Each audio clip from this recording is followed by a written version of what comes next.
Hi again, everybody. It's me. So today I want to talk about panic attacks. A couple of weeks ago, you might remember I did a video just about anxiety in general and how to release anxiety from the body. But panic is a severe issue that a lot of people face. I know I have suffered with such panic attacks that I couldn't drive on the freeway. Some nights I couldn't sleep. It's really, really debilitating. And so if we have some tips to use when the panic comes on, then we're going to feel better in the end. So panic, as we know, is basically adrenaline. It's a response to a stressful situation, whether it's a real stressful situation or one that we've created in our mind. But the adrenaline releases in the body from the adrenal glands, and that starts off the surge of the panic feeling in the body, okay? So it takes about 3 minutes, I think they say, for the adrenaline to go throughout the body and reach all aspects. So movement, getting physical, is one way to help the body get through the panic quickly and easily. Physical movement will actually use the adrenaline, just like the fight or flight syndrome is if you're going to run from fear or something. That's what the adrenaline is for. So if you can get physical. In my last video, I mentioned an exercise where you breathe and put your hands over your head and then exhale really deeply and fold forward with your toes up. So that's an inhale, exhale, and a movement that'll help to release the anxiety and the panic. But in general with panic, if we can recognize it quickly, then we have a quicker way out, right? So the next thing we want to do is try to calm the body. Now, I know when you're in panic, it feels like that something's overtaking you and you have this heightened sense of awareness. And that is true because of this adrenaline rush. And then it's also true because of the way that we breathe. So many people breathe regularly and very shallowly, and that just contributes to this feeling of panic. A lot of times, if you've ever had a panic attack, you may actually feel like you're losing your breath, or you're going to lose control, or you're going to pass out, or something like that. Well, that's because you're breathing very shallow, just diaphragm breathing up in your rib cage. So I'm going to show you 2 things today that you can do very quickly in the midst of panic, or anytime you feel anxious or about to have a panic attack. But even if you're in the panic, if you can bring yourself back to the present moment enough to do any of these exercises, then it will help calm the body right away, and it'll also help your nervous system and that adrenaline release, okay? So just to see how you're breathing, I want you to take your right hand, put it on your heart area, and your left hand and put it on your stomach area, okay?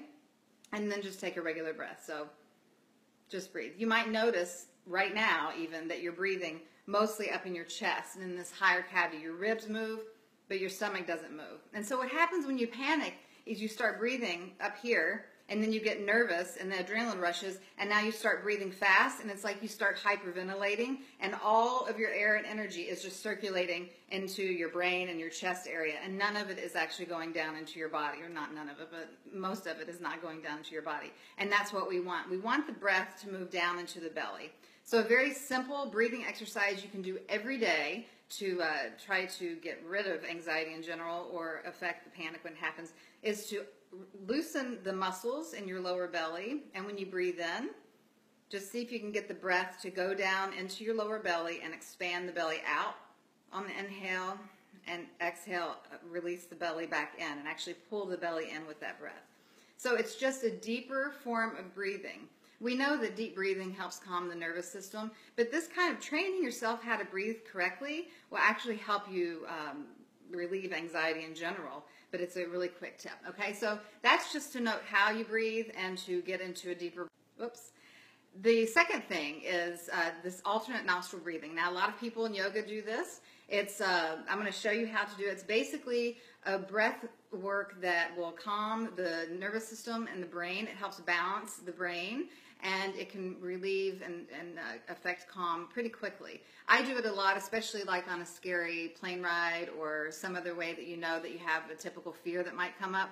I do it ahead of time, and I do it during. But especially when you're in the panic, it looks kind of funny, but it's very effective. So here's what you do. You're going to take your hand like so, your pinky and your thumb out, or you can do your fourth and pinky and your thumb out on your dominant hand, all right? And then you are going to close off your left side of the nostril with your pinky or your fourth finger. So you close that off, and you inhale through your right nostril. And then you close off your right nostril with your thumb, and you exhale through your left nostril. And then you inhale through your left nostril. And then you exhale through your right nostril, and then inhale. And you switch back and forth, exhaling,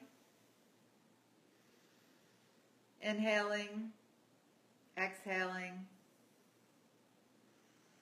inhaling, for several breaths, as long as you want to do it, actually. I mean, you don't want to do it all night, but until you feel comfortable, you will feel your brain start to calm. It's just a very basic, slow pattern. You don't need to breathe deep. You don't need to do anything special. You just inhale, and then you're going to switch nostrils, exhale, inhale, exhale. And the great thing about this is I always tell people, like if you're flying or if you're in front of people or something, because I've done it so many times, you can kind of be over there. You don't have to use those fingers. You can use other fingers, and you can kind of slyly work it in. So nobody even knows what you're doing. But it's very effective, and it's helped me tremendously. So if you want to do any more Googling on it, it's called alternate nostril breathing. Inhaling, exhaling, switching each side, and doing it for a few minutes each, okay? So those are 2 breathing techniques that you can use, and I hope that you refer to the anxiety video I did a couple weeks ago to get your body balanced, to get your body grounded, and to do that movement exercise in that video.